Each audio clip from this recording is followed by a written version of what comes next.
Hello, friends. Most of you might know that in the last week, crypto market crashed.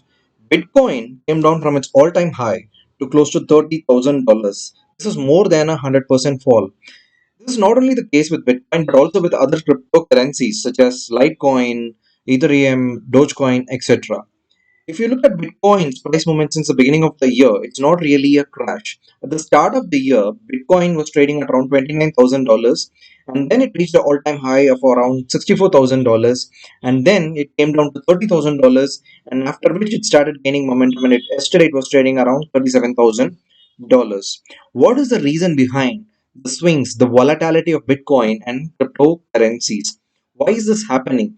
Especially what led to the crypto market crash of last week? This is what we are going to see in today's video. Welcome back to our channel Intelligent Indian. If you have not subscribed to our channel, please consider subscribing to it. Now let us understand the market cap swings of Bitcoins from the start of the year. Market cap is nothing but the latest market price multiplied by the total Bitcoins in circulation. At the start of the year, Bitcoin's total market capitalization was around 544 billion, and then because of the price increase, it reached an all-time high of 1.2 trillion dollars.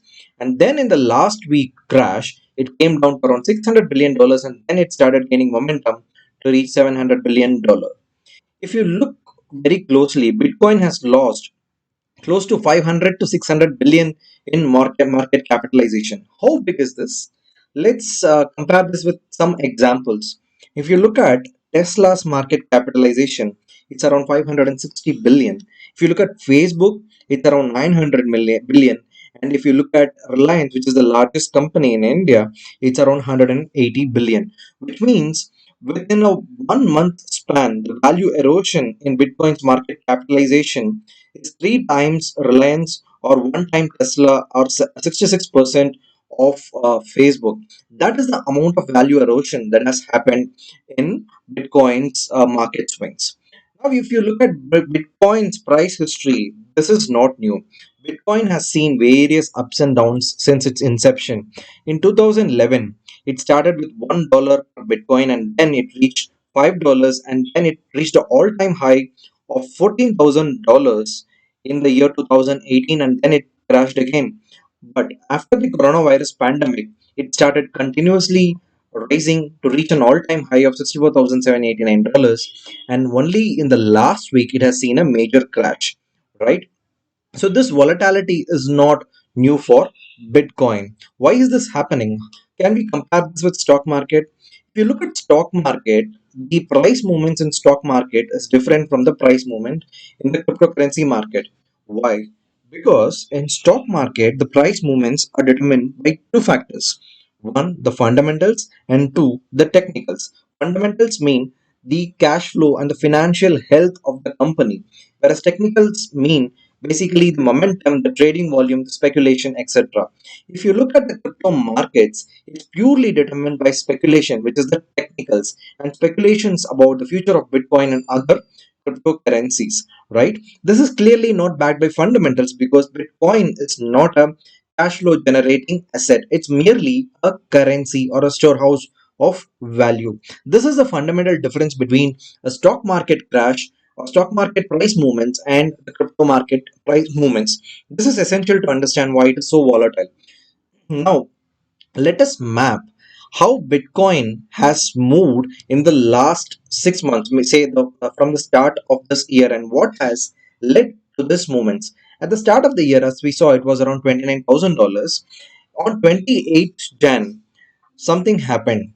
Elon Musk, the CEO of Tesla, made a hashtag Bitcoin in his Twitter profile, and that led to a huge fan following, and many people started buying Bitcoin, and it pushed Bitcoin's price up, which you can see from this price chart.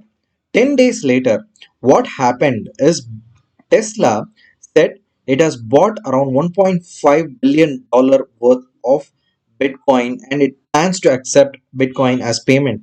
That further pushed this currency's momentum and it pushed again to a new high of around $50,000. And then on 4th March, when it saw a downside, PayPal announced that it will expand its service in Bitcoin beyond buy, sell, and hold aspects. This pushed Bitcoin further to another new high. After that, on 24th March, Elon Musk announced that Tesla will accept Bitcoins as payment for Tesla cars, which is you can buy Tesla cars using Bitcoins. That pushed the price up further to reach an all-time high of around 65,000 dollars, right? So as you can see, a single man's tweet and few decisions of corporations have really pushed the price of Bitcoin. And so is the case with other cryptocurrencies. If you look at Dogecoins, so at some time back, Elon Musk was backing Dogecoin and it also saw a meteoric rise. Now let's look at the downside, how it came down. On 13th of March, Elon Musk tweeted and said that Bitcoin's mining is about increasing use of fossil fuels. You need huge amounts of energy to mine Bitcoin, and hence Bitcoin may not be a sustainable solution till all our energy resources move to a sustainable energy source. Because of this decision, because of this tweet, Bitcoin started going down. And then China came.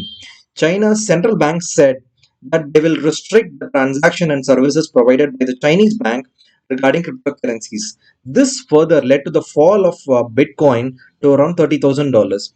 Because of this Bitcoin's crash, the decisions cascaded to other cryptocurrencies also, because there are very minor differences between Bitcoin and other cryptocurrencies. Fundamentally, these cryptocurrencies principles are same: decentralized ledger, which is managed by a group of miners or by the system.